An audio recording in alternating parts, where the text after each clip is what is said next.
ini kalau kita lihat kaitannya dengan tujuan pendidikan nasional yang sebenarnya sudah cantik kata Ibu Lydia tadi. Kalau kita lihat sistem pendidikan Undang-Undang 20 2003 itu tujuannya cantik sekali, melahirkan peserta didik yang bertakwa, beriman, bertakwa kepada Tuhan yang Maha Esa, berakhlak, cerdas, dan seterusnya. Bagaimana ini menurut Dr. Adian sebagai pimpinan di Dewan Dakwah Islamiyah? Silakan Pak, Dr. Adian. Terima kasih. Assalamualaikum warahmatullahi wabarakatuh. Waalaikumsalam. Waalaikumsalam warahmatullahi wabarakatuh. Pak Ulil, moderator nih yang cakep sekali hari ini. Kelihatannya lebih cakep dari biasanya nih kayaknya. Bu Lydia Hanifah, terima kasih. Alhamdulillah hadir di majelis yang sangat mulia ini. Pak Samsuri, Pak Wido, dan sebagainya, Ibu sekalian. Alhamdulillah saya bisa hadir di sini. Saya sudah nulis satu artikel sebetulnya tentang masalah ini. Jadi saya terima kasih Bu Lydia ya tentang cetak biru itu. Jadi pada tanggal 24 Oktober 2017 ya saya diundang lembaga pengkajian MPR waktu itu membahas tentang sistem pendidikan nasional berdasarkan NRI itu ya, Undang-Undang Dasar Negara Republik Indonesia 1945. Waktu itu tepat duduk di sebelah kanan saya Profesor Satrio Sumantri Brojonegoro, mantan Dirjen Dikti ya selama 9 tahun. Nah, beliau sekarang Ketua Akademi Ilmu Pengetahuan Indonesia. Nah, yang menarik dari makalah yang disampaikan Prof. Satrio itu adalah judulnya itu mempertanyakan cetak biru pendidikan Indonesia. Jadi yang saya heran kan beliau sudah 9 tahun jadi Dirjen Dikti, tapi justru menulis makalah dengan judul mempertanyakan cetak biru pendidikan Indonesia. Berarti selama ini pendidikan kita ini nggak ada blueprint-nya kan gitu. Nah itu yang dan beliau bagus sekali menurut saya ya, tulis data-data aktual di situ tentang kondisi pendidikan kita. Ketika itulah saya sudah menyampaikan sebetulnya Undang-Undang Dasar 1945 pasal 31 ini sudah sangat jelas di situ. Apa yang kurang jelas bahwa pemerintah harus ya mengusahakan dan menyelenggarakan satu sistem pendidikan nasional yang meningkatkan keimanan dan ketakwaan serta akhlak mulia. Di ayat pertamanya juga tegas disebutkan dia ada kata agama. Jadi kalau merujuk pada konstitusi itu saja ya kita sudah nggak ragu-ragu sebenarnya. Waktu itu malah saya sampaikan sebenarnya nggak ada dikotomi lagi antara pendidikan Islam dengan pendidikan nasional. Kan sekarang anehnya kita ini ada pendidikan umum, ada pendidikan Islam. Di UIK aja ada tarbiyah, ada KIP gitu loh. Kalau lihat konstitusinya sebetulnya udah nggak layak lagi. Artinya apa? Semua pendidikan kita di Indonesia ini harus tujuannya membentuk manusia beriman, bertakwa, berakhlak mulia. Nah untuk membentuk manusia beriman, bertakwa mulia itu pasti lewat agama. Itu nggak mungkin mau lewat jalan gitu ya. Mau bentuk manusia beriman, bertakwa mulia tanpa agama nggak mungkin. Jadi saya bilang sebenarnya kalau kita merujuk ke konstitusi ditambah dengan undang-undang Sisdiknas, ditambah dengan undang-undang pendidikan tinggi, tujuannya juga sama, bentuk manusia iman, takwa, akhlak mulia. Nah disinilah persoalan kita itu. Ketika di konstitusi, di undang-undang jelas tujuannya, tujuan itu nggak diturunkan dalam bentuk kompetensi-kompetensi kelulusan yang dicapai. Ya. Bahkan di masa Pak Anies Baswedan saja menjadi menteri itu sudah mengeluarkan Permendikbud nomor 16 tahun 2020 nomor 20 tahun 2016 atau jadi Mendikbud ya.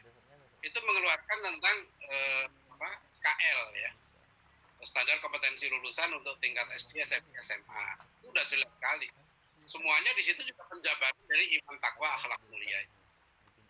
Nah, sekarang persoalan kita menurut saya dalam pendidikan ini soal pelaksanaan. Waktu di MPR itu juga saya sampaikan, jangan-jangan kita kena kutukan dari Muchtar Lubis dalam tanda kutip gitu ya. Pidato Pak Muchtar Lubis bisa dilihat di internet tuh, bukunya judulnya Ciri-ciri Manusia Indonesia ya tahun 77 di Taman Ismail Marzuki. Beliau menguraikan ciri-ciri manusia Indonesia itu nomor 1 adalah munafik. Ya. Itu apa yang ditulis, apa yang dikatakan beda dengan yang dikerjakan. Kalau sebetulnya konstitusi kita bagus, undang-undang kita bagus, ya kan? Oh, pendidikan karakter ini bagus, tapi gimana melaksanakannya?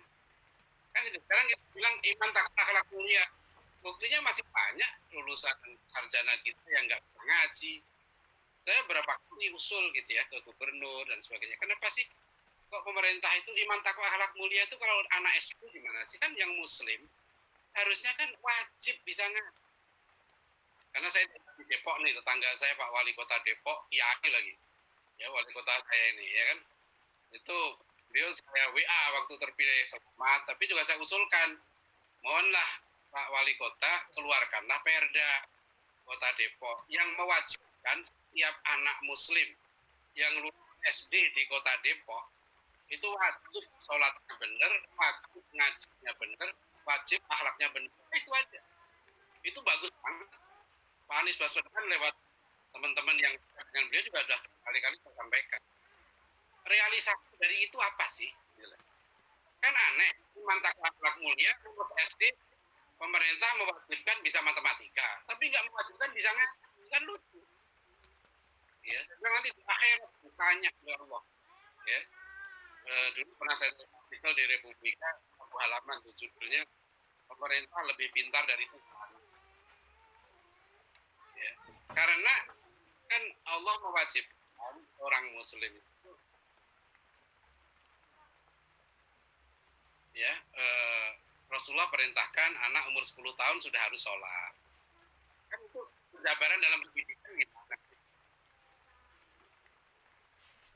Jadi maksud saya bagaimana kita pikirkan aplikasinya ya supaya jelas ya bahwa ini dalam bentuk peraturan menteri gitu.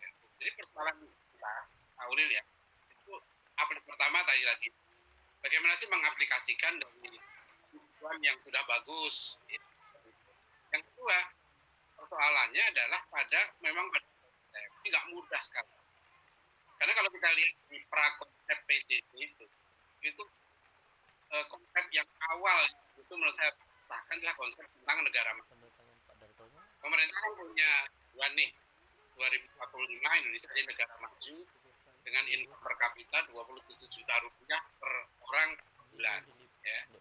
Nah, kurikulum kita namanya kemajuan itu tetap hanya ukurannya materi. Ya, di kurikulum SMP sampai sekarang yang namanya negara maju ya negara income per kapita tinggi. Ya, itu masih tetap. Padahal itu jelas bertentangan Al-Qur'an. Ya. Yang penting negara maju itu manusianya beriman, bertakwa, berakhlak mulia kan. Walau anna ahlal qura amanu wattaqau la fatahna alaihim barakatin minas sama' wal ardh. Bahkan kurikulum ini pun sudah ketinggalan. Sekarang PBB sudah setiap tahun mengeluarkan daftar negara bahagia. Jadi indikator sekarang kemajuan itu pun diukur dari indeks kebahagiaan. Ya, dan alhamdulillah tahun lalu 2020 kita ranking 84 kalau nggak salah. Sebelumnya 92 dari 156 negara. Tapi saya tersinggung Indonesia negara tidak bahagia. Ya, kita hanya selevel di atas Cina. Nah, padahal orang kita ini bahagia semua Pak Ulil ya. Yang nggak jadi presiden aja bahagia. Yang nggak caleg juga ketawa-ketawa. Jadi orang Indonesia ini bahagia, tapi dibilang nggak bahagia itu saya protes itu. Penelitian itu udah saya kritik. Ya, tapi gini, saya adalah kita harus buat konsep sendiri seperti dalam kemajuan ini. Nah itu problem kita itu di sini. Akhirnya apa? Kalau kita lihat peta konsep peta jalan itu ya, semua pendidikan kita tujuannya sederhana kok intinya sudah. Itu mencetak tenaga kerja untuk melayani industri supaya dia berduit gitu lah, supaya untuk mencapai nanti income per kapitanya sekian. Nah ini yang perlu sebetulnya di tingkat konsep itu di prakonsep PJJ pun memang nggak disebut agama tapi disebut akhlak. Sebenarnya kalau akhlak itu dijabarkan secara Islam, akhlak itu pasti dasarnya iman juga. Karena hadis Nabi juga jelas, akmalul mu'minina imanan akmaluhum khuluqan. Ya, orang mukmin itu yang paling sempurna imannya adalah yang terbaik akhlak. Jadi kalau sekarang konsep-konsep ini diuraikan saja kalau menurut saya gitu. Jadi misalnya Kalau kita bicara tentang akhlak, jelas akhlaknya pakai konsep apa nih, gitu ya. Misalnya ketika pakai konsep akhlak ternyata wujudnya pendidikan karakter. Nah karakternya definisinya apa? Ya, misalnya begini, pemerintah ingin membentuk orang berkarakter Pancasila. Menurut saya, nih usulan saya pada Bu Widya ini harus diperjelas tuh karakter Pancasila itu apa gitu. Ini sangat kecil. Ya. Nanti ada perbedaan antara persepsi orang baik, ya, menurut anggota DPR dengan persepsi orang baik menurut Allah. Nah itu sama konsepnya. Orang yang misalnya ya dia bertelanjang, porno gitu ya, berzina ya. Tapi yang penting dia nggak ganggu orang lain, dia suka menyumbang, dibilang dia orang baik. Nah di situ nanti persoalan. Oleh karena itu sebetulnya Bu Lili saya mengusulkan ya, pernah ke waktu ada rancangan pembahasan di Kementerian Agama itu rancangan undang-undang perlindungan umat beragama. Ya, waktu itu masih ada Pak Hasyim Muzadi hadir, ya kami beberapa orang diundang oleh Menteri Agama waktu itu. Saya mengusulkan begini, sebetulnya yang harus berlaku itu otonomi, mau nggak mau. Saya sebagai orang Muslim, saya mengusulkan ke pemerintah perlindungan umat beragama. Apa artinya? Ya, satu pasal yang diusulkan di situ adalah melindungi umat Islam, ya, agar anak-anak Muslim tidak dipaksa mengikuti sistem dan kurikulum pendidikan yang bertentangan dengan ajaran Islam. Ya, itu penting menurut saya. Jadi jangan sampai anak-anak Muslim sekolah-sekolah itu dipaksa ikut sistem, ikut kurikulum yang ternyata kurikulum itu bertentangan dengan Islam. Selama ini berjalan jelas. Misalnya konsep kedewasaan. Masa orang dewasa dikatakan awalnya 18 tahun. Anak SMA bilang masih anak-anak, kan itu nggak sesuai. Ya, namanya dalam pendidikan kita harusnya pendewasaan itu usia akhir balik. Dalam hadis Rasulullah jelas itu 15 tahun. Jadi seharusnya pendidikan kita dari tingkat TK, SD, SMP itu menyiapkan anak menjadi mukallaf. Ya. Jadi ini juga bertentangan dengan konstitusi karena memang konstitusi kita mengatakan harus beriman, bertakwa, berakhlak mulia dan harus berdasarkan agama. Ya, itu jelas sekali. Contoh lagi misalnya ya yang sering kritik oleh Pak Widodo juga tentang konsep manusia kan. Asal usul manusia kita. Sampai sekarang kurikulum kita sudah gonta-ganti menteri. Ya, gonta-ganti presiden, tetap aja manusia Indonesia itu dibilang keturunan modern. Ya, tetap merupakan perkembangan dari unit sebangsa kera. Ya, itu udah berulang kali saya pernah datang ke Kemendikbud menyerahkan 2 jilid buku sejarah nasional yang kami susun UIK dan Dewan Dakwah. Waktu itu menterinya Pak Nuh. Ya, saya serahkan langsung 2 jilid buku sejarah nasional ya yang kami susun kepada juru bicara Kemendikbud. Itu pertama yang kami revisi adalah asal-usul manusia. Ini bertentangan dengan Al-Quran. Bagaimana di konstitusi mau bentuk manusia iman bertakwa berakhlak mulia, tapi konsep manusianya salah. Ya, manusia itu perkembangan dari kera, itu bertentangan dengan Al-Quran. Nah ini yang agenda besar. Jadi mudah-mudahan kasus prakonsep PJJ ini Pak Ulil, PJJ, peta jalan di pendidikan nasional ini, diskusi berikutnya yang lebih serius adalah mana meletakkan agama dalam pendidikan nasional kita. Kita agama diakui, konstitusi diakui, tapi di mana kita meletakkan agama? Ya, dan menurut saya, ya, yang paling rasional adalah masalah seperti ini serahkan ke agama masing-masing. Jadi peta jalannya umum saja, nanti gitu ya. Tapi nanti ketika bicara akhlak, udah deh, soal akhlak, metodenya, definisinya, serahkan ke agama masing-masing. Ya, saya khawatir karena ini kan perdebatan tahun 78 ketika waktu pendidikan moral Pancasila. Ya, anggota DPR waktu tanya kepada Profesor Darji dan Mutiharjo, menyusun konsep PMP waktu itu dari IKIP Malang. Beliau ditanya oleh anggota DPR, Darji kalau Pancasila harus amalkan ada moral Pancasila, kata anggota DPR ini, bagaimana cara menggosok gigi menurut Pancasila? Nah itu apakah orang Muslim nanti harus 2? Saya mengamalkan Pancasila dan saya mengamalkan Islam. Yang mana yang harus diamalkan? Apakah orang kalau mengamalkan Islam otomatis sudah mengamalkan Pancasila? Saya pernah panel dengan Dr. Yudi Latif waktu masih ketua BPIP, itu saya sampaikan. Itu kan sudah dirumuskan para ulama kita tahun 83 di situ Bondo. Ya, Munas Alim Ulama itu di situ tahun 83 memutuskan bahwa makna ketuhanan yang Maha Esa itu tauhid bagi orang Muslim. Yang kedua, melaksanakan Pancasila artinya adalah mengamalkan syariat Islam. Itu penting sekali keputusan Munas Alim Ulama itu agar nanti di sekolah nggak ada dipotongi. Banyak anak sekolah ini bingung gitu kan, disuruh mengamalkan Pancasila. Gimana kalau misalnya saya nolong orang miskin, ya kan? Apakah itu melaksanakan sunnah kedua atau melaksanakan sunnah Rasul?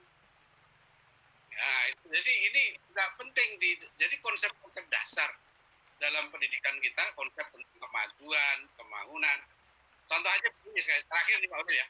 Jadi misalnya ranking universitas. Saya kan berkali-kali menyatakan tersinggung sekali. Kenapa UIK, Universitas Ibnu Khaldun Bogor di ranking 126?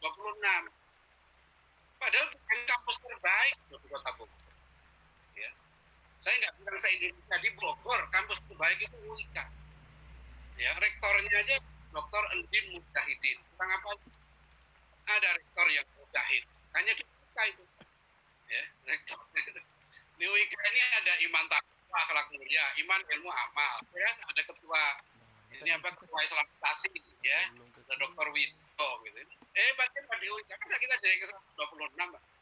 Ya, kalau saya bilang saya sih ranking kampus itu sama sekali nggak ada, Pak. Nilai iman takwa, akhlak mulia itu masuk nggak ada.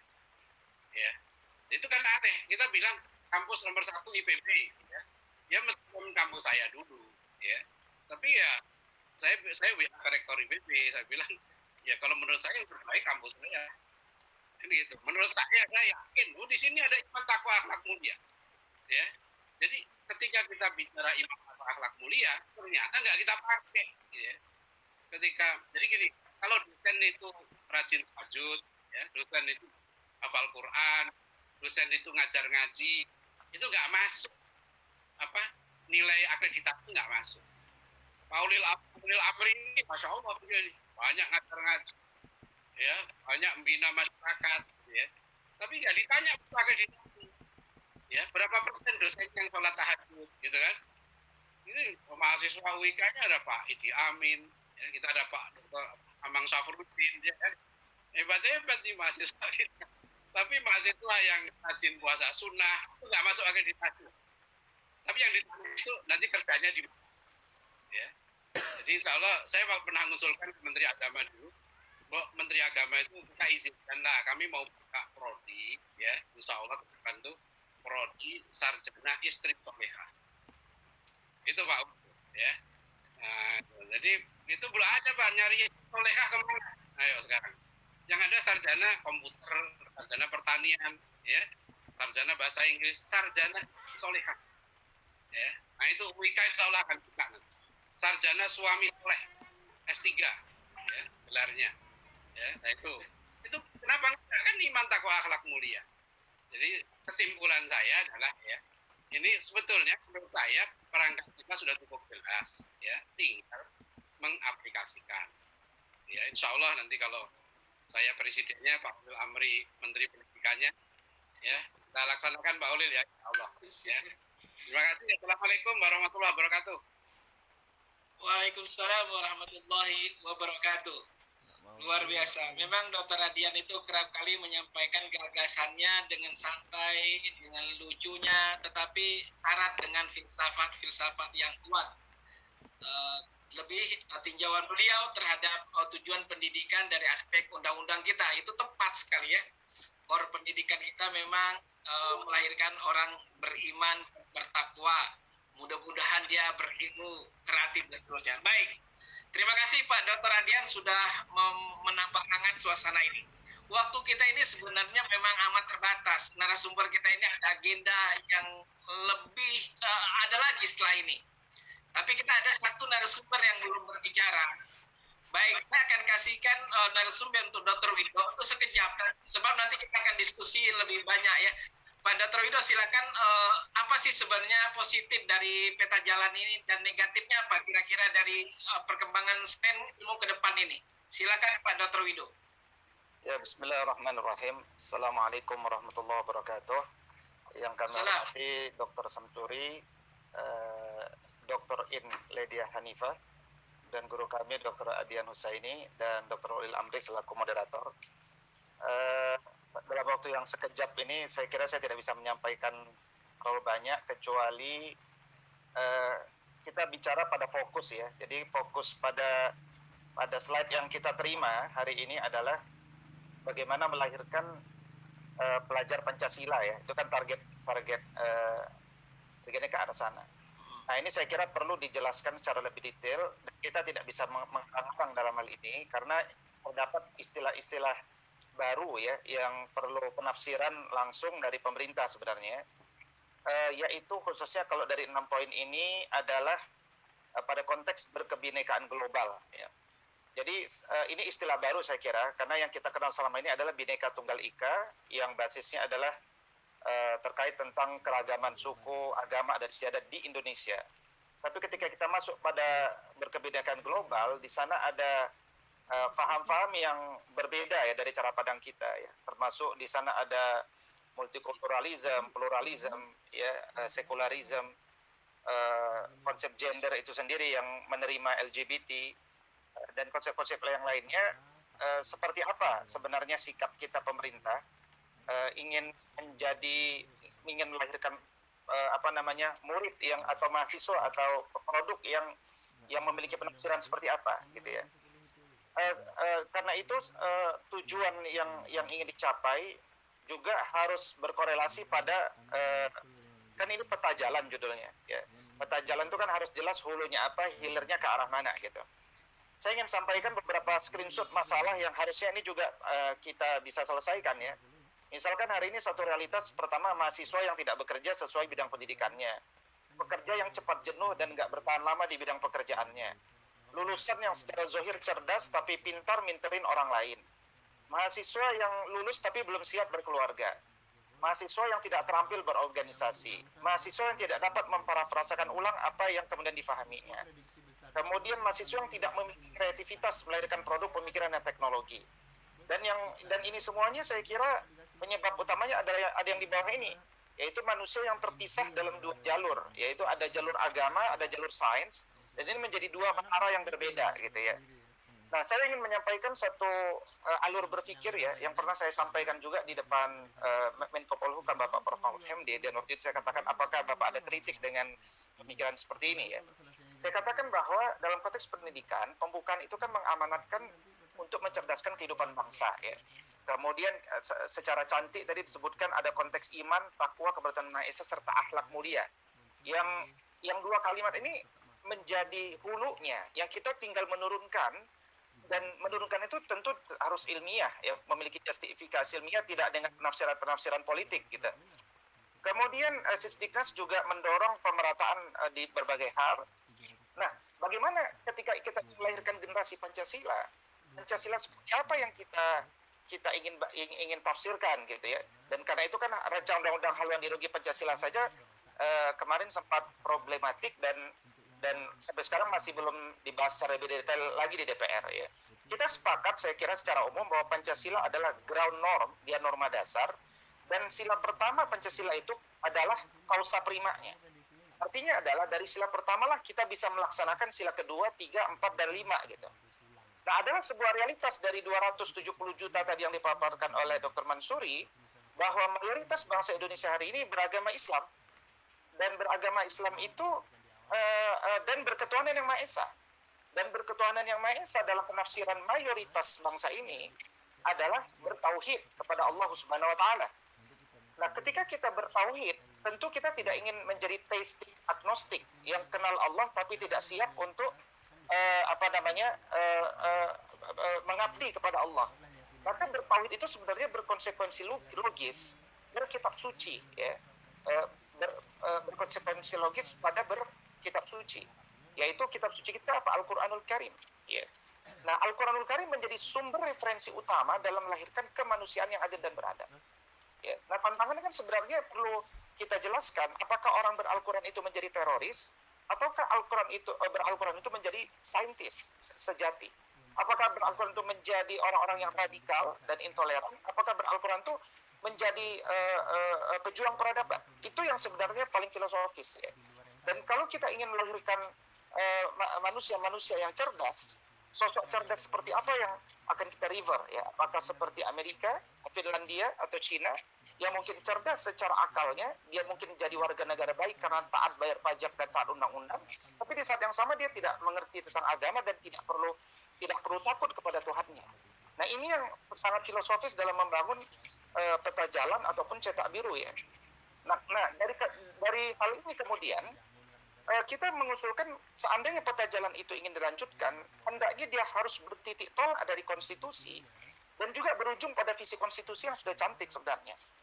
Dan kita ingin bicara jauh-jauh melahirkan murid yang literasi digital, tapi saya kira hari ini adalah sesuatu yang baik sekali bagi Kemendikbud untuk dapat memposisikan sebagai knowledge management, ya, sehingga proses perubahan prakonsep itu melibatkan secara efektif seluruh masukan, sekaligus penjelas pada masuknya istilah-istilah baru. Terus terang saya pribadi merasa kesulitan untuk mendapatkan dokumen-dokumen kunci terbaru, ya, ketika saya masuk ke website Kemendikbud, dan sehingga tidak salah kemudian masyarakat merasa pengkajian ini hanya terbatas pada orang-orang tertentu. Padahal teknologi sudah memudahkan kepada kita untuk melakukan knowledge management itu, sehingga semuanya menjadi lebih simpel dan transparan sebenarnya gitu ya. Nah, di pasal 31 ayat 3 tadi telah dijelaskan bagaimana ini yang sebenarnya juga memperkuat cantiknya itu semua gitu ya.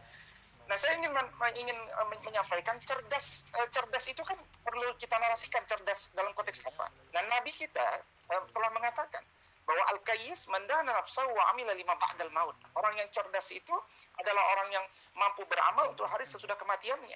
Dan tadi Sisdiknas telah menjelaskan ya yang saat ini berlaku bahwa pendidikan itu mendorong pada 6 target. Dari 6 target itu ya baik dia spiritual, keagamaan, kendali diri, kepribadian, kecerdasan dan akhlak mulia. Hanya 1 keterampilan. 5 sebenarnya ini adalah soft skill. Ini ilmu fardu ain. Ini adalah dampak-dampak ketika mereka bertauhid. Nah, sayangnya kalau ini hanya sekedar rencana yang tidak diturunkan, walhasil adalah kita lebih fokus pada keterampilannya daripada agama. Dan hari ini saya menemukan kampus-kampus yang bahkan sudah tidak mengajarkan agama, tapi mengganti dengan budi pekerti. Ya, sebagian mahasiswa masuk ke Ibnu Khaldun di S2 dan mereka mengatakan bahwa di kampus kami tidak ada lagi pelajaran agama. Kami hanya belajar tentang budi pekerti, kami mengkaji tentang nilai-nilai kebaikan semua agama. Maka akhirnya muncullah produk-produk Muslim yang kemudian terkesan berpancasila, tapi sebenarnya dia tidak berketuhanan yang Maha Esa. Nah, sementara Pancasila memberikan pesan kepada kita agar melahirkan kemanusiaan yang adil dan beradab. Dan kata adab itu sendiri kan kata di dalam Al-Quran, sebagaimana Al-Quran itu adalah adab itu sendiri. Ya, dan bagaimana kemudian makna adab itu sendiri kita nggak bisa karang-karang juga, karena dan itulah kecerdasan ulama dulu ketika membangun konstitusi ini, bahwa kemudian negeri ini memang mayoritas Islam dan kemudian di sana ada non Muslim, tetapi itu bukan berarti kemudian Muslim menjadi tidak percaya diri dan tidak memiliki narasi yang padahal kita sadar bahwa tidak ada yang bebas nilai, tidak ada yang netral, tidak ada yang value free di dunia ini, semua value laden. Seharusnya sebagai mayoritas Muslim kita lebih percaya diri dan mengkompromikan ya narasi-narasi Islam yang rahmatan lil alamin ini dan membuktikan ya narasi Islam rahmatan lil alamin itu kan narasi yang ketika kita menyampaikan kepada non Muslim mereka bersepakat karena ada sisi universalitas itu ya, tetapi bukan kemudian dengan tidak ke arah sana. Begitupun ketika kita berbicara akhlak mulia tadi disampaikan bahwa akhlak mulia itu tidak bisa sekedar kita anggap bahwa dia adalah sopan santun akhlak baik. Ya, karena akhlak mulia itu adalah kesadaran manusia sebagai dirinya sebagai makhluk yang diciptakan kepada Khalik sang pencipta, maka dia akarnya kan sama. Jadi tidak disebut berakhlak ketika dia tidak menyadari dirinya sebagai makhluk yang diciptakan kepada Khalik. Nah, karena itu guru kita tadi menyampaikan satu hadis yang di mana Nabi mengatakan akmalul mu'minina imanan ahsanuhum khuluqa. Bagaimana kita melahirkan murid yang berakhlak mulia? Dia tidak akan lahir melalui proses tahapan yang benar. Karena Nabi itu mencetak generasi yang berakhlak mulia, ya itu 13 tahun membangun konsep-konsep makkiyah. Yang di situ konsep-konsep kunci yang ditanamkan betul dalam fase pendidikan Nabi. Dan George Sarton, bapak sejarah sains dunia, membuktikan bahwa 100 tahun setelah Nabi SAW wafat, ternyata Islam itu memimpin peradaban dunia abad ke-8 hingga abad 15. Itu fase yang kita tidak, nah ini juga kritik, fase di mana kita tidak ketemu pelajaran itu di buku-buku sekolah kita di Indonesia ini, karena bahan ajar kita yang bahkan lulus di BNSP hanya mencatatkan sejarah-sejarah keemasan di Yunani kuno, which is maksimal adalah ada Thales of Miletus abad ke-6 sebelum Masehi sampai abad ke-1. Tiba-tiba ada orang pintar abad 17, 18, 19, 20, 21. Nah, sementara ketika kita menjabarkan revolusi 1, 2, 3, 4.0 berbasis teknologi, kita lupa bahwa itu dibangun di atas Barat yang membuang Katolik di negara mereka, maka muncul seperti Prancis yang ateis, muncul kemudian pengembangan teknologi yang ingin membuktikan bahwa ketika kami membuang jejak-jejak agama, kami bisa melahirkan teknologi. Nah, apakah kemudian kita membangun paradigma ke arah sana, yang pada hasilnya sosoknya ada di sana, atau kemudian kita coba susun ulang? Bagaimana mayoritas muslim ini hari ini banyak yang tidak kenal dengan sejarah sainsnya sendiri di antara abad ke-8 dan abad ke-15. Ya, saya ingin berbicara cukup panjang dalam masalah ini, hanya karena waktu yang terbatas. Saya ingin katakan bahwa kita tidak boleh bermain-main tentunya dalam dunia pendidikan ini, karena ada jariah. Apakah jariah positif, apa jariah negatif? Apakah yang mengalir kepada kita nanti pahala atau dosa? Nah, karena itu di seluruh posisi-posisi strategis yang kita miliki hari ini, ya, saya kira kita perlu banyak bermusyawarah, berdiskusi untuk melahirkan kepercayaan diri kita, untuk menghadirkan Islam yang betul-betul rahmatan lil alamin, dan dia menjadi rahmat ketika memang kita menghadirkan sebab-sebab sehingga Allah mendatangkan rahmatnya kepada kita semuanya. Demikian, wallahu a'lam. Assalamualaikum warahmatullahi wabarakatuh. Assalamualaikum warahmatullahi wabarakatuh. Baik, dari Dr. Wido itu terakhir dari narasumber. Bapak Ibu sekalian, peserta webinar yang luar biasa ini mencapai jumlah di atas 500 peserta. Ini memang webinar yang pernah saya ikuti yang amat dahsyat. Ini mungkin terkait memang pembahasannya adalah pembahasan sangat menarik bagi kita dan juga narasumber yang hadir. Memang kita memaklumi narasumber kita tidak bisa duduk nih untuk lama-lama dengan kita.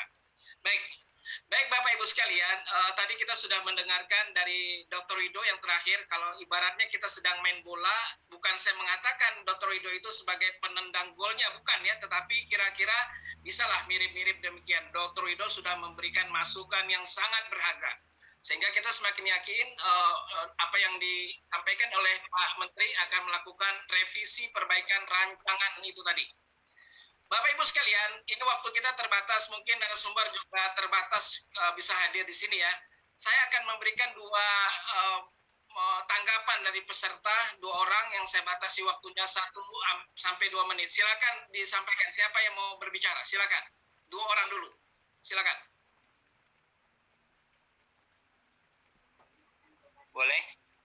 Saya Dari Winston. Jaga boleh?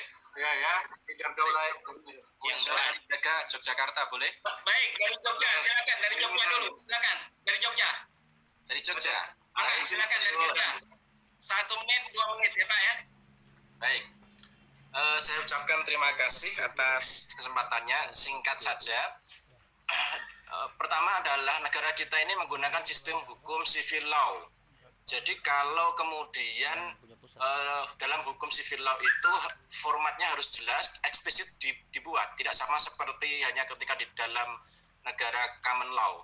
Artinya perundangan kita itu harus secara sore, secara implisit memunculkan apa yang dimaksudkan. Maka ketika mengatakan pendidikan itu tidak menyebutkan kata pendidikan agama, bisa jadi memang kedepannya akan hilang. Kekhawatiran itu harus dibantah dengan cara memuat langsung. Itu yang pertama.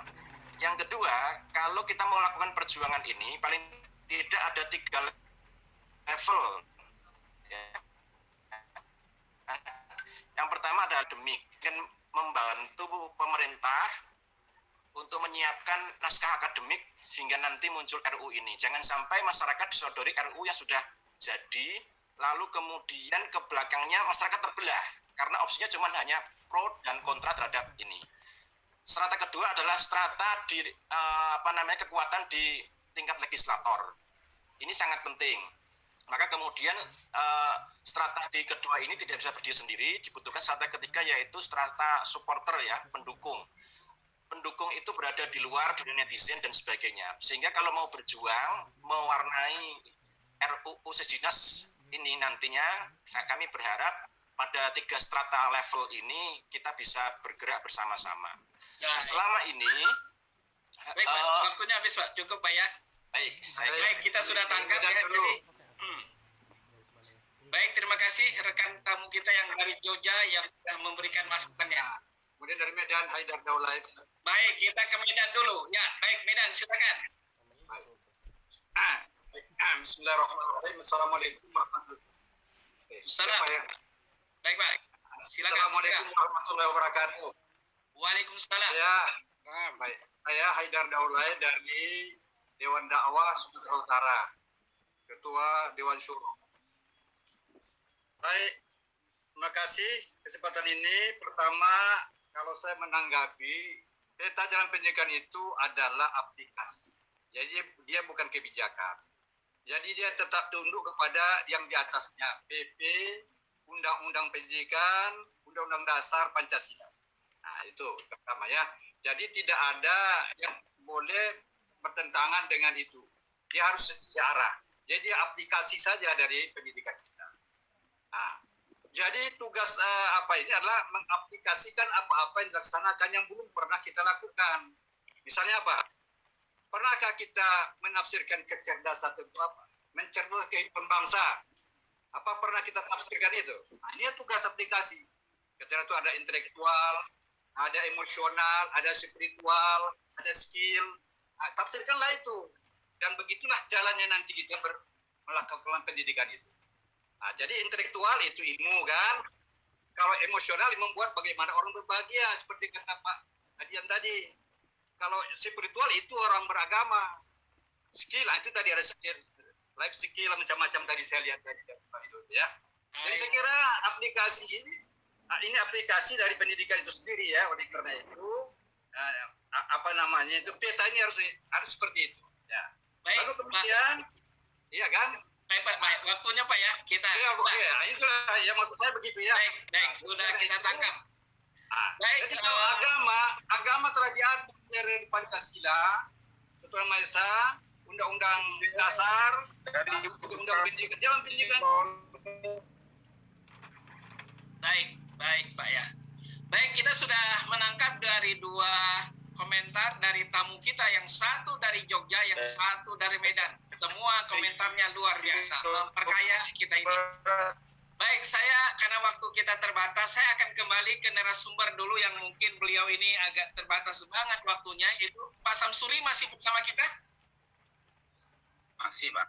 Baik, alhamdulillah Pak Samku ini memang ganteng kali ya. Baik Pak Samsuri, bisa direspon dari narasumber juga, tadi ada masukan, dan juga dari tamu kita dari Jogja dan juga dari Medan. Silakan Pak Samsuri, waktunya 5 menit Pak, silakan. Ya tentu karena ini sekali lagi masih kalau teman-teman Komisi 10 menyatakan ini sebagai prakonsep, ya memang betul ini prakonsep, sehingga namanya prakonsep tentu kita mendengar dan menerima setiap masukan itu Pak. Jadi tadi katakanlah kata-kata agama perlu dimasukkan, itu juga bagian yang sudah kita catat. Kemudian tadi ada masukan dari Pak Dr. Adian juga bahwa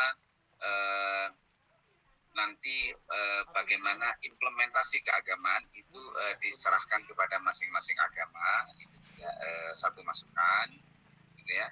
Saya kira tidak ada pertanyaan, yang adanya adalah masukan, gitu, Pak. Sehingga kami mendengar dan mencatat dalam hal ini. Terima kasih. Baik, alhamdulillah, mantap ya, kita masih bersama Pak Samsuri. Jadi kita terbangun satu diskusi yang hangat. Mudah-mudahan ini satu upaya masyarakat dan kalangan akademik kampus terkhusus Ilmu Khaldun untuk bisa bersinergi secara strategis dengan pemerintah. Baik, untuk selanjutnya saya mungkin Ibu Ledia masih bersama kita. Silakan memberikan respon. Baik. Terima kasih kepada semua atas masukan-masukannya, karena ketika kita membicarakan satu hal yang sangat penting yang kalau Dr. Wido sampaikan tadi jariah ya, jariahnya apakah jariahnya positif apa negatif, ini menjadi bagian di mana kita harus sangat detail dan serius menggarapnya, menjadi masukan-masukan yang sangat penting buat kita semua untuk terus memperbaiki. Dan ini juga jadi kesempatan besar ya buat Kementerian Pendidikan dan Kebudayaan menggali dan memastikan bahwa tidak ada lagi hal-hal yang luput dan kemudian tidak ada hal-hal yang bertentangan dengan Pancasila dan Undang-Undang Dasar Negara Republik Indonesia tahun 1945, sambil kita juga harus menyiapkan kalau kemudian masukan-masukan ini sebenarnya sudah banyak dan sudah bagus, tapi jangan sampai nanti ketika dibuat rancangan undang-undang tentang sistem pendidikan nasional jadi nggak ketemu lagi gitu, yang jadi jadi sia-sia yang disiapkan dan sudah persiapkan bahan-bahannya. Tapi kan menjadi bagian catatan untuk kita semua. Sekali lagi hatur nuhun jazakumullah khair pada semua, dan saya mohon maaf Pak Ulil, saya harus pamit karena ada rapat berikut lagi. Assalamualaikum warahmatullahi wabarakatuh. Waalaikumsalam warahmatullahi wabarakatuh. Baik Ibu Ledia, Masya Allah, semoga Ibu selalu sukses dalam amal dan aktivitasnya di kantor sana ya. Mudah-mudahan kamunya bersama kita sudah menjadi amal kebaikan dan berbagi informasi, dan mudah-mudahan kita bisa tetap nanti ya kerjasama di bidang-bidang lain, khususnya untuk memperbaiki tema kita kali ini. Insya Baik, Allah. saya baru 2 tamu ini yang diajak bicara. Saya 2 tamu lagi mau saya kasih waktu. Tapi tolong sebutkan daerahnya lebih menarik ya. Silakan, siapa yang mau bicara? Daerahnya aja ya. Pak Moderator, saya tepat jam 10 ini sudah rapat dengan BNPB dan Nasional Perbatasan dan juga Kemendagri terkait dengan isu terkait dengan standar pelayanan minimum. Ya, saya mohon izin ya, sambil kami memprepare nanti jam 1 kita ada raker komisi 10. Baik, terima kasih Pak Dr. Samsuri yang sudah berbagi. Ya, mohon maaf tanpa mengurangi rasa hormat, saya pamit dan salam hangat dari kami untuk Ibu Bapak semua. Prinsip dasar secara nurani kita sama, yaitu ingin membangun pendidikan, dan juga kita semua tentu tetap ingin menjadi insan yang memiliki keimanan, ketakwaan, berakhlak mulia, dengan tentu yang beragama Islam dilandasi dengan agama Islam. Dan itu yang ingin kami sampaikan, bahwa sekali lagi Kemendikbud itu betul-betul tidak ingin membuat hal-hal yang menghilangkan esensi dari agama. Justru itulah yang ingin didorong. Tadi sudah saya sampaikan, pendidikan kita itu tidak hanya kepentingan kognitif saja, tapi esensi daripada agama itu ya harus merasuk pada semua jiwa, raga insan-insan Indonesia. Demikian saya kira. Terima kasih. Assalamualaikum. Baik Pak Samsuri, semoga selalu sukses dan tetap mengawal apa yang tadi kita sampaikan, pesan-pesan terkait pentingnya perasa agama dalam peta jalan pendidikan nasional juga. Selamat bekerja Pak, semoga sukses dan selalu barokah. Amin ya rabbal alamin. Amin. Baik, Bapak Ibu sekalian, waktu kita memang tinggal ya beberapa saat lagi kita akan berakhir, sekitar 10 menit lagi, tapi saya tetap akan memberikan ruang untuk tamu memberikan komentar. Silakan dari daerah mana yang mau kasih komentar, sehingga nanti panitia juga mencatat masukannya. Silakan. Kita dari Poso. Waduh, ini dari Poso, boleh silakan dari Poso. Ya. Assalamualaikum warahmatullahi wabarakatuh. Waalaikumsalam. Perkenalkan, nama saya Lukito dari Stay Poso. Baik. Menanggapi pemaparan yang luar biasa tajam tadi, saya menangkap beberapa hal. Di antaranya tentang peta jalan ini memang harus memuat nomenklasi terkait dengan agama, karena tidak mungkin sebuah peta jalan itu tidak memuat unsur-unsur akademik yang berkaitan dengan keagamaan. Kalau itu dihilangkan justru itu yang fundamental sekali. Kemudian karena peta jalan ini memuat unsur-unsur akademik, maka hal-hal yang krusial itu harus diminimalisir. Tidak boleh kita mencoba memancing terus hal-hal yang esensi seperti itu, sehingga pendidikan kita lebih terarah nantinya. Kalau hanya setiap kali membangun undang-undang atau apalah namanya nanti untuk selalu memancing hal-hal yang krusial, nanti kita habis energi hanya untuk itu saja, gitu. Itu saya kira pandangan dari saya terkait dengan education mapping ini.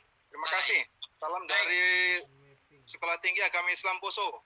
Baik, Sekolah Tinggi Agama Islam Poso. Mantap selalu ya. Masya Allah. Terima kasih dari Poso ya.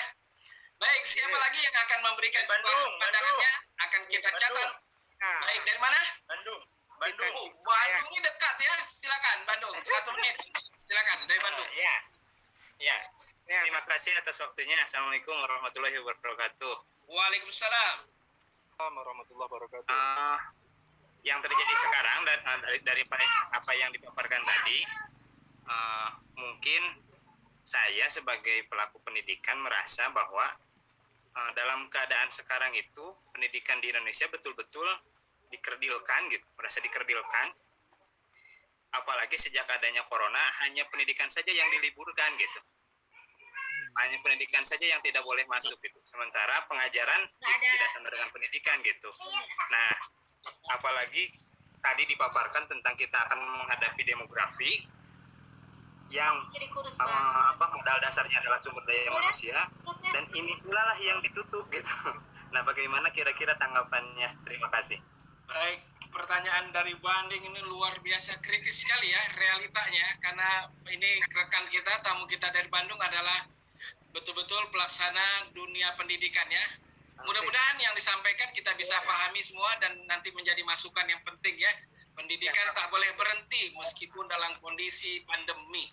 Baik, Bapak Ibu sekalian, saya mohon maaf tidak mungkin bisa memberikan waktu pada saudara kita yang lain. Saya akan berikan waktu untuk narasumber memberikan respon. Yang pertama, saya minta Dr. Adian masih bersama kita? Masih. Alhamdulillah. Baik Pak Dr. Adian, Anda punya waktu 5 menit untuk memberikan respon terakhir sebelum kita tutup webinar ini. Silakan Pak.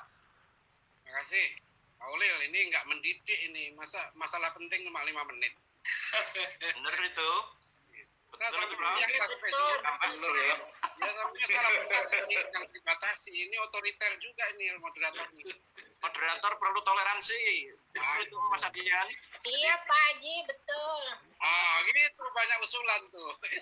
Berapa nih, Pak Dokter? Lanjut aja. Lanjut. Yang kita harus gini ya. Kalau menurut saya, silakan. Maaf ya. Sebetulnya menurut saya jujur ya, peta jalan ini nggak terlalu penting sebenarnya. Ya karena sebetulnya semua perangkat kita itu sudah jelas. Jadi Undang-Undang Dasar, Undang-Undang Pendidikan Nasional, ya SK Menteri itu yang sebetulnya sudah jelas. Cuma ada yang penting sekali di peta jalan ini, di konsepnya ini ya. Itu adalah dalam rangka kita menyambut era industri 4.0 itu aja. Di situ ada penting informasi tentang lapangan kerja apa yang akan terbuka ke depan. Itu penting juga. Tapi kemudian memang kan kita terfokus hanya kepada soal agama, yang itu sebetulnya sudah diatur masalah itu dengan jelas di berbagai peraturan yang lain. Kalau saya bilang tadi kan makanya persoalan kita itu pelaksanaan kedua. Kita ini ya sebagai umat Islam khususnya sebenarnya nggak perlu bergantung ya kepada pemerintah. Karena sistem undang-undang kita pun memberikan keleluasaan ini untuk kita mengatur pendidikan kita sendiri. Siapapun presidennya, menterinya, kita itu ada otonomi sekarang. Kita bisa melakukan pendidikan formal, non formal, atau sekolah terbuka misalnya. Bahkan di pesantren sekarang ada sistem muadalah. Pondok pesantren itu jumlahnya puluhan ribu, sekitar 30.000 yang terdaftar sekarang di Kementerian Agama. Dan itu 100% milik umat Islam. Ya. Madrasah itu 90% milik umat Islam. Pemerintah hanya 10%. Universitas itu 80% swasta. Ya, jadi selalu kan kalau kita nanti bergantung, bukan pemerintah penting, tapi kalau kita terus kok pemerintah begini sih dikecilkan gini. Zaman Belanda dulu ya penjajahnya kafir. pondok-pondok kita itu melahirkan ilmuwan-ilmuwan besar, ulama-ulama hebat. Karena kenapa? Mandiri. Ya, kemarin saya ditelepon Republika Dewan tentang rencana semacam peta jalan ke pesantren juga. Saya bilang, kenapa mesti kita terlalu menterinya mau Nadiem Makarim, mau nanti Ulil Amri, mau siapa gitu ya. Pendidikan kita harus mandiri. Itu kita itu harus menentukan peta jalan kita sendiri. Jadi sama di pada bisnis. Taruh rame. Jadi kita menentukan peta jalan pendidikan Islam sendiri. Dan itu tergantung siapapun presidennya dan menterinya, kita bisa membuat itu. Ya, jadi kalau bahkan ya tetap ya, ini saya tidak mengatakan ini nggak penting. Ya, ini kan tugas teman-teman kita di DPR, kita ngasih masukan terus. Gitu. Tapi yang lebih utama, kita tentukan peta jalan kita. Ya, karena kita ini pendek waktunya. Ya, 2045 ini kita harus melahirkan satu generasi unggul. Dan kita sudah punya modelnya, kita punya konsepnya. Ya, kita punya contohnya, ya. Jadi itu bisa kita laksanakan. Ya, saya tanya bisa nggak? Bukan hanya bisa, harus kita laksanakan. Itu yang lebih mendesak sekarang ini. Kita menentukan peta jalan pendidikan kita sendiri. Ya, itu yang kami di Darul Dakwah sekarang mencanangkan itu. Gimana caranya? Yakinlah bahwa kita yang terbaik. Kita ngomong di agama-agama, buktinya bahwa anak-anak kita itu nggak mau kok kuliah di Fakultas Agama, gitu loh. Kita ngomong kalau jual dakwah yang hebat, ya mana mau anak-anak pinter kita memilih jurusan dakwah, ya itu kenyataan. Jadi kita nanti ngomong-ngomong agama, tapi akhirnya kita sendiri nggak menjalankan. Ya, jadi gimana caranya? Ya kita harus jadi yang terbaik. Itu yang menurut saya urgent sekarang itu, ya kita buktikan bahwa kita buat peta jalan kita sendiri. Itu Pak Ulil, ya. Dan kita punya peta jalan ini. Siapapun, ya, siapapun presidennya, gitu. Baik. Ya, makasih. Masya Allah. Baik, Dr. Adian, Pak Dr. Adian Husseini yang sudah memberikan kata akhirnya. Beliau memberikan sebuah satu spirit bagi kita sebagai Muslim, rakyat yang mayoritas di Indonesia adalah insya Allah menjadi yang terbaik. Kita bisa desain semua sesuai kebutuhan kita ke depan. Yang penting kita terus berdiskusi, berdialog, dan berdebat akan konsep yang terbaik itu. Baik, saya terakhir ini kepada Dr. Wido untuk bisa memberikan kata penutupnya. Silakan, Dr. Wido. Iya, terima kasih Dr. Ulil. Bismillahirrahmanirrahim. Dalam satu penelitian yang digunakan oleh pemerintah adalah analisa Kearney ini ya, yang menjelaskan bahwa keterampilan skill abad 21 adalah orang-orang yang punya adaptability, mampu memecahkan masalah, mampu melahirkan proses yang benar, ya, memiliki kemampuan sosial dan mampu menciptakan sistem, gitu ya. Kemampuan inilah yang sering disebut sebagai kemampuan high order thinking skill, ya, yang bukan sekedar remembering, understanding, and applying, but also analyzing, evaluating, and creating. Nah, persoalannya sebenarnya bagaimana kita melihat agama dalam konteks pengembangan high order thinking skill ini, gitu ya. Saya yang ingin sampaikan secara singkat di sini adalah ada satu proses yang selama ini tidak kita seriuskan, adalah kita meyakini Al-Quran adalah sebuah sumber kebenaran, tapi kita tidak pernah menurunkan cara-cara Al-Quran dalam mencerdaskan akal manusia. Padahal itu adalah sesuatu yang sudah pernah dilakukan oleh Nabi SAW di masa-masa sebelumnya dan terus dilanggengkan oleh ulama dahulu. Sehingga kita melihat dari 6.236 ayat Al-Quran atau 77.439 kata atau 340.740 huruf itu, ternyata ketika kita mengkaji Al-Quran itu, kita akan melihat bahwa ternyata Al-Quran itu mayoritas mengandung ilmu-ilmu sosial, ilmu tentang manusia dan ilmu tentang bagaimana manusia berinteraksi dengan manusia yang lainnya, yang itu lahirlah ya cabang-cabang ilmu seperti sosiologi, antropologi, ekonomi, budaya, pendidikan, politik, geografi, dan humaniora lainnya, gitu ya.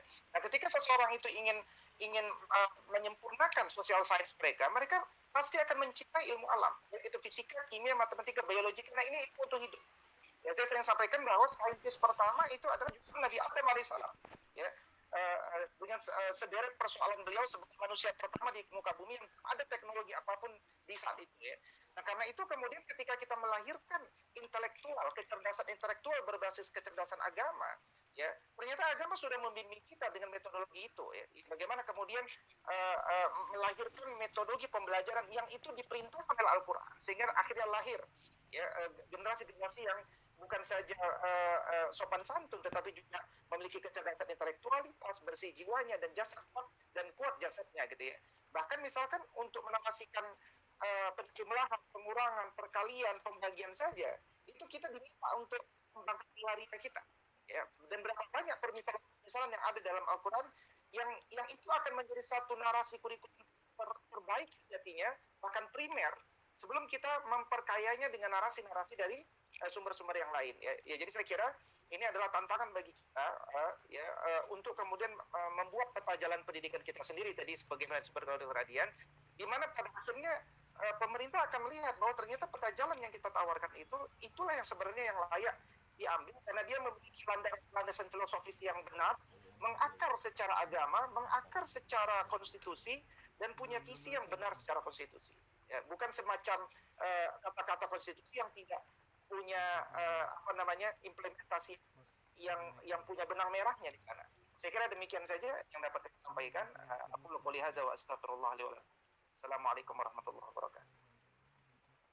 Baik, luar biasa penutup dari Dr. Wido ya, semangat sekali ya. Baik Bapak Ibu sekalian, apa yang sudah kita dengar dari narasumber sejak awal, terkhusus juga dari pemilik usulan ini yaitu Kementerian Pendidikan Indonesia, dari Pak Samsuri tadi ya, dan juga Bu Ledia sudah juga tadi kita dengar tanggapan mereka sebagai komisi atau anggota Dewan DPR RI. Terkhusus dari Dr. Adian Husaini dan Dr. Wido yang memperkaya wawasan, dan kita terlihat betul-betul berada dalam posisi yang siap, insya Allah umat Islam mendorong agar ya kalau perasa agama itu udah pasti ya mesti dimasukkan ya, ditetapkan di dalam peta jalan itu. Tetapi ternyata webinar ini melahirkan satu gagasan-gagasan yang lain yang membuat kita semakin punya kepercayaan untuk bangkit. Jangankan di tahun 2045, insya Allah selanjutnya umat Islam Indonesia bisa memimpin peradaban dunia dengan kekhasan kekuatan yang dimiliki mayoritas rakyat ini, Muslim.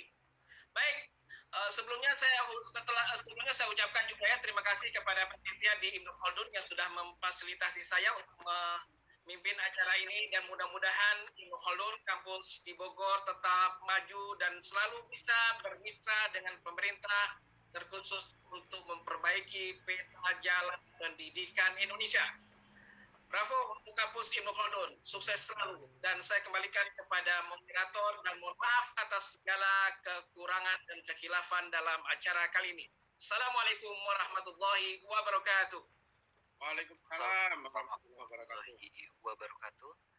Kami ucapkan terima kasih kepada seluruh narasumber yang luar biasa, subhanallah, telah menyampaikan gagasan-gagasannya. Semoga dengan seminar yang kita selenggarakan pada kesempatan kali ini, peserta dapat berkomitmen untuk menyampaikan hasil dari pendalaman ini kepada masyarakat luas dalam setiap kesempatan yang relevan, serta menjadi aspirasi yang disampaikan kepada Kemendikbud sebagai bahan penyempurna draft Peta Jalan Pendidikan Indonesia tahun 2020-2035.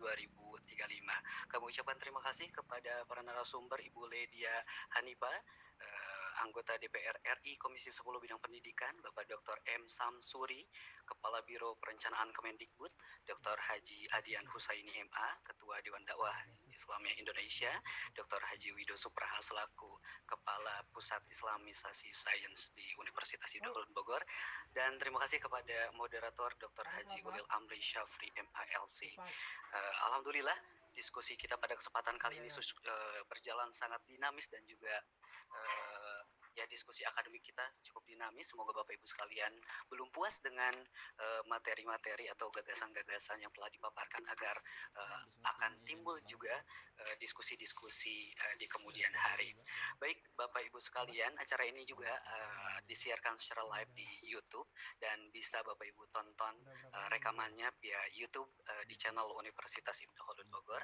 Sekali lagi kami ucapkan terima kasih juga untuk para hadirin sekalian, baik yang mengikuti siaran ini via Zoom dan juga YouTube live kami mohon maaf bila mana dengan waktu terbatas ini masih banyak hal-hal yang ingin kita diskusikan, namun ruang dan kesempatan kita terbatas. Dan juga bagi Bapak Ibu sekalian, kami persilakan untuk mengisi presensi atau absensi yang telah di-share oleh panitia. Dan bagi narasumber, insya Allah akan kita mintakan materinya agar nanti bisa di-share melalui nomor-nomor atau kontak email yang telah masuk ke panitia. Sekali lagi kami ucapkan terima kasih dan mohon maaf bila mana ada kekurangan. Marilah kita tutup agenda seminar pemikiran peta jalan pendidikan Indonesia 2020-2035 dengan mengucapkan hamdalah bersama-sama. Alhamdulillahirabbil alamin. Doa kifaratul majlis. Saya Nuril Al-Aziz undur pamit dari Universitas Ibnu Khaldun Bogor. Wabillahi taufik wal hidayah. Assalamualaikum warahmatullahi wabarakatuh. Waalaikumsalam warahmatullahi wabarakatuh. Jazakumullah khairan Dr. Uli. Dan Alhamdulillah Dr. Ridho, terima kasih ya. Insyaallah. Luar biasa, pesertanya banyak sekali ya, sampai 500 lebih ya, sampai berakhir masih ada 420 peserta ya.